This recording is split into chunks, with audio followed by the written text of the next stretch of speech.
Assalamualaikum warahmatullahi wabarakatuh.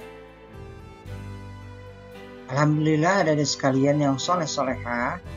Pada kesempatan kali ini kita bisa berjumpa kembali dalam pelajaran pendidikan agama Islam dan budi pekerti. Pada kesempatan kali ini kita akan coba mempelajari tentang pelajaran pertama, yaitu tentang mari belajar Al-Quran surah At-Tin. Baik sekalian, sebelum kita belajar, mari kita sama-sama membacakan bacaan basmalah dan juga berdoa kepada Allah Subhanahu wa Ta'ala.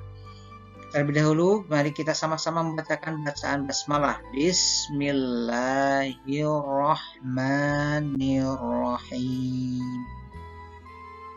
Baik, setelah itu mari kita sama-sama berdoa kepada Allah Subhanahu wa Ta'ala. Raditu billahi rabba wa bil islami dina wa bi Muhammadin nabiyya wa rasula. Rabbi zidni ilman warzuqni fahma.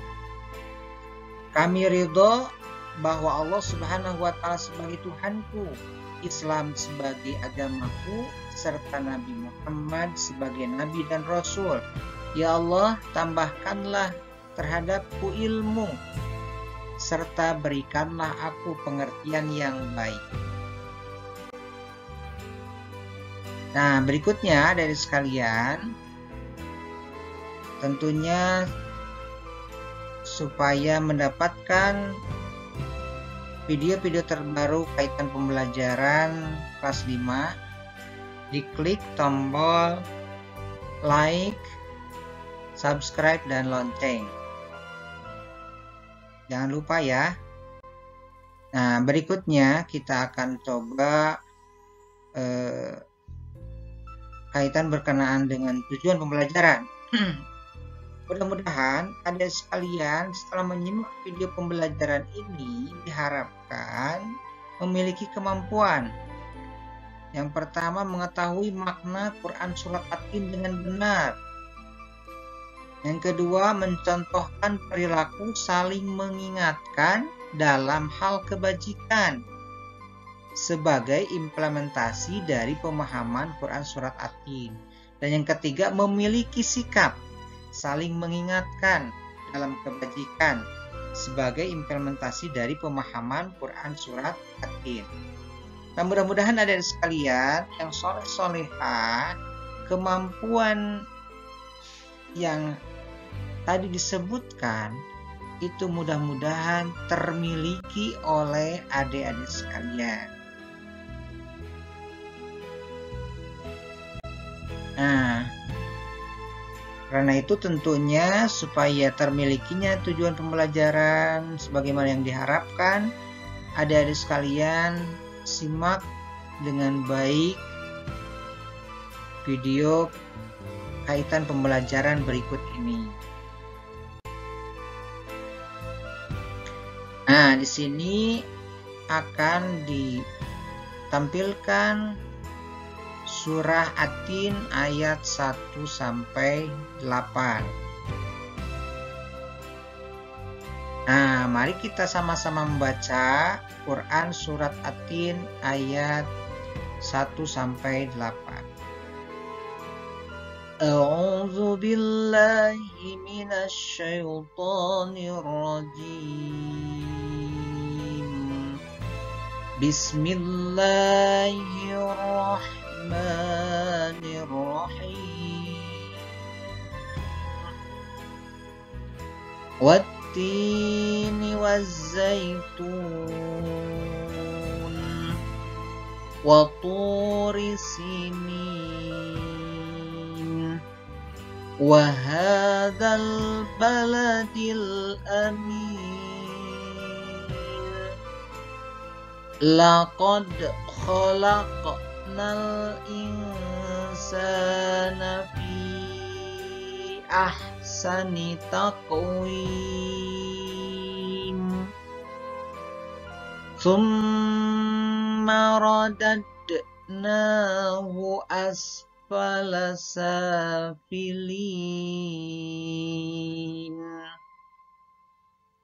illalladzina amanu wa amilus solihati falahum ajrun ghairu mamnun fama yukadzibuka ba'du biddin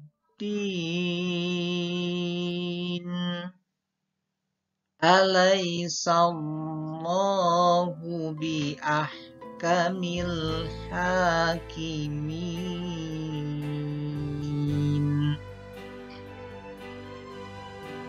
Sadaqallahul azim.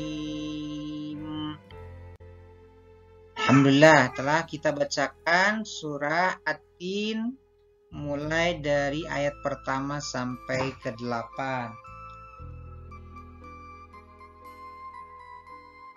Baik sekalian, berikutnya bagaimana kita akan coba memahami isi dari Quran surat At-Tin tersebut.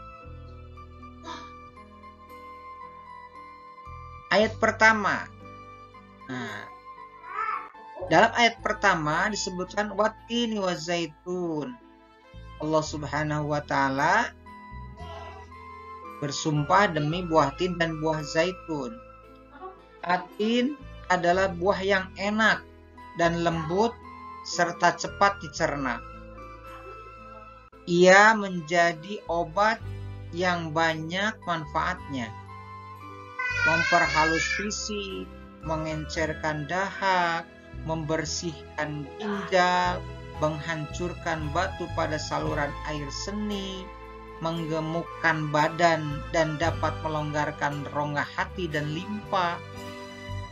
Sedangkan zaitun adalah buah yang memiliki keistimewaan karena kandungan minyaknya yang begitu berlimpah sehingga dapat dipergunakan di daerah yang kurang memilikinya. Begitu banyak tentunya keistimewaan yang lainnya yang bisa kita dapatkan dari buah tin dan buah zaitun. Maka tidak semata-mata Allah tentunya bersumpah dengan buah tersebut, karena buah tersebut memiliki banyak keistimewaan. Nah, baik adik sekalian, berikutnya kita masuk ke ayat yang kedua. Nah, ayat kedua ini Allah Subhanahu wa taala sana bersumpah waktu di sini demi Gunung Sinai. Nah, Gunung Sinai itu seperti apa? Nah, ini gambaran Gunung Sinai ya. Nah, Gunung Sinai ini terletak di semenanjung Sinai, lintasan antara tanah Mesir ke Israel, Arab dan Mesopotamia. Gunung setinggi 2.285 meter ini juga dikenali dengan Jabal Musa, Gunung Nabi Musa, karena di tempat ini Nabi Musa menerima wahyu pertama dan diangkat menjadi Rasul. Pada malam Mi'raj, Rasulullah Shallallahu Alaihi Wasallam berhenti sebentar di tempat ini dan melaksanakan salat sebagai penghormatan beliau kepada kesucian tempat tersebut. Nah, berikutnya adik-adik sekalian yang soleh-soleha, kita masuk ke ayat yang ketiga. Ayat ketiga ini bagaimana isi kandungan yang terdapat dalamnya. Nah, ini ada wahadzal baladil amin, ada kota yang aman ya di sana. Maksudnya adalah kota ya yang aman itu adalah kota Mekah. Ada di sampingnya gambaran kota Mekah ya. Kota ini disebut dengan kota yang aman karena siapapun yang memasukinya terjaga keamanan dan keselamatannya. Kota Makkah juga disebut sebagai Ummul Qura dan tanah yang aman. Kota ini banyak menyimpan sejarah sejak zaman Nabi Ibrahim alaihissalam. Ayat ketiga ya. Kita lanjutkan adik sekalian yang soleh-soleha, masuk ayat yang keempat. Ayat keempat, Allah menjadikan manusia dalam sebaik-baik bentuk. Proses kejadian manusia tidak sama dengan kejadian makhluk-makhluk lain. Manusia memiliki akal, jasmani, rohani, dan nafsu. Anggota tubuh manusia serasi dan seimbang sehingga tampak indah, cantik, dan memudahkan untuk melakukan kegiatan. Sedangkan hewan hanya memiliki jasmani dan nafsu saja. Manusia harus mampu menjaga keseimbangan yang dimilikinya supaya menjadi mulia. Apabila manusia mengutamakan nafsunya, maka ia turun derajatnya seperti hewan. Selain rohani, manusia dibekali dengan akal pikiran supaya dapat membedakan yang baik dan yang buruk. Dari sekalian, kita masuk ke ayat berikutnya, yaitu ayat yang kelima. Nah, dalam ayat ini Allah mengingatkan manusia, sekalipun mereka sempurna tetapi dapat turun menjadi hina. Karena pengetahuan, sikap, dan perilakunya telah keluar dari aturan yang telah ditetapkan oleh Allah melalui Rasul-Nya. Di hadapan adik sekalian ada tabel tentang contoh kelebihan manusia dari makhluk lainnya. Nah, ada sikap dan perilaku bertutur kata. Bertutur kata lembut dan santun kepada orang tua, guru, teman, dan tetangga. Nah, ini tentunya adalah kelebihan dari manusia. Kalau hewan ya tentunya bisa juga. Nah, kemudian dalam berpakaian, manusia menutupi aurat, memilih model dan warna yang serasi dan disenangi. Tentu berbeda dengan hewan yang tidak menutup aurat. Jangan sampai tentunya kita sebagai manusia malah mengikuti tata perilaku berpakaian seperti hewan, tidak menutup aurat. Kemudian dalam makan dan minum, mengkonsumsi makanan dan minuman yang halal dan bergizi sesuai dengan seleranya. Ini tentunya kalau seandainya hewan itu tidak tahu mana yang halal, mana yang bergizi gitu ya. Apalagi tentu kehalalan keharamannya pun tidak tahu.